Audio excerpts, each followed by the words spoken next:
Hi, welcome to the listings section of our EZO tutorial. In this video, we will cover creating new listings, making changes to current listings, deleting listings, as well as creating events and creating reoccurring events. Let's go ahead and get started. As you can see, I am at gbcfundraising.com and I want to log into EZO, so I'm going to go over here to the upper right-hand portion of my screen and select EZO.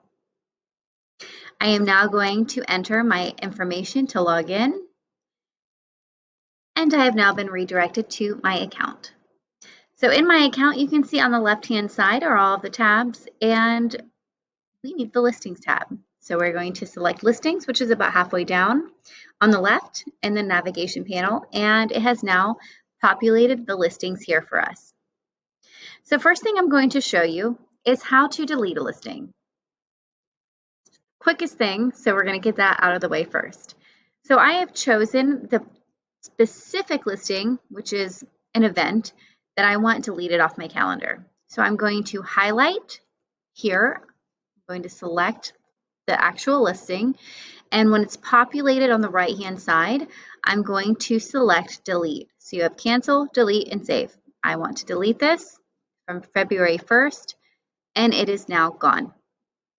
So that's very simple and how to delete listings.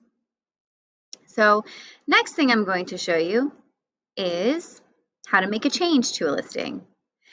And the change I want is the location is different. So all I'm going to do is remove the text that I want to be changed. And I'm going to say that this is now at the library. Now down here you have cancel, delete, and save. I'm going to save my new text. And there it is, completely updated. Now I want to enter a new listing, not an event, but a listing. So I'm going to open a new box up by selecting save.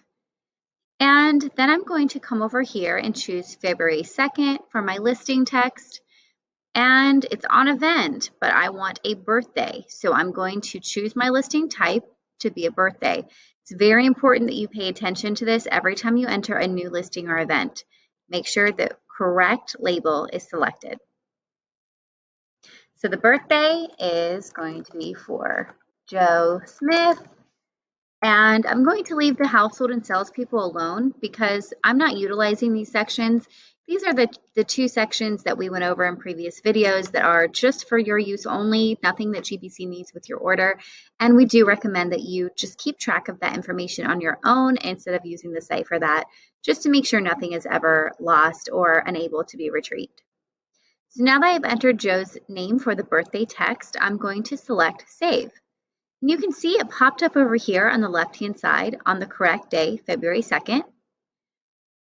Now, if I want to make a change, maybe I spelled his name wrong, I'm just going to click on that specific text. So if you have multiple items listed, multiple events or listings listed on the same day, all you do is just navigate down here and select the specific one and it will pop up on the right-hand side. And then you can make whatever change you want and select Save. So for this next one, I want to enter an individual event. So this event is going to be on February 17th. So I will choose that date, come over here to the box that just opened up, and as you can see, it's now on birthday. Now birthday is the automatic listing type that it will default to. So just pay close attention to that once again. Choose event. We're leaving households and salespeople alone.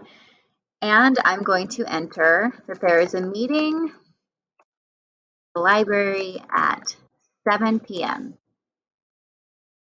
And I'm going to save. That is now entered and over here populated on the left.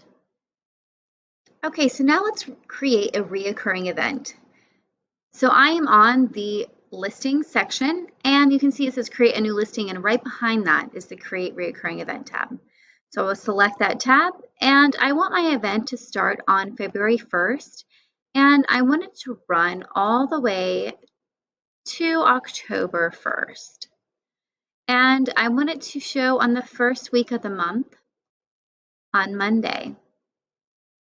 Now I'm going to avoid filling in anything for the household and salespeople tab, and I'm going to enter my listing text. and I'm going to select Save. So now you can see there is a meeting every single month on the 1st. So you can see it popping up on the left. So every single month for the months that I chose, all the way through October. Okay, so now I'm going to create an event that shows every single week on my calendar for a specific period of time. Let's say September 6th, all the way through, say, October 29th. And I want this to show up every single week on Tuesday. So enter my listing text here.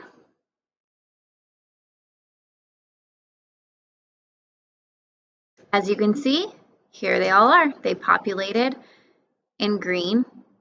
Every single one of them that I entered is showing up every single week for the date frame that I selected. Now, the difference between what I just did and what I did previous to that is I selected before for my other meeting, for my reoccurring event, I selected a specific week for this event to show up. On the one I just did, I selected a specific day every single week. So once a month versus every week of the month for my date range. Now, if I want to delete these, I will just go in, select the one I want to delete, and delete. So I hope this video was helpful for you. The one last thing that I want to point out is if you ever log into your account and you decide you want to start completely over with your listings for the year, meaning you are going to start from scratch.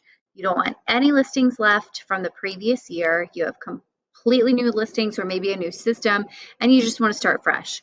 What you can do is go on the left-hand side where the navigation screen is and select Delete Data. And the first option is delete all listings.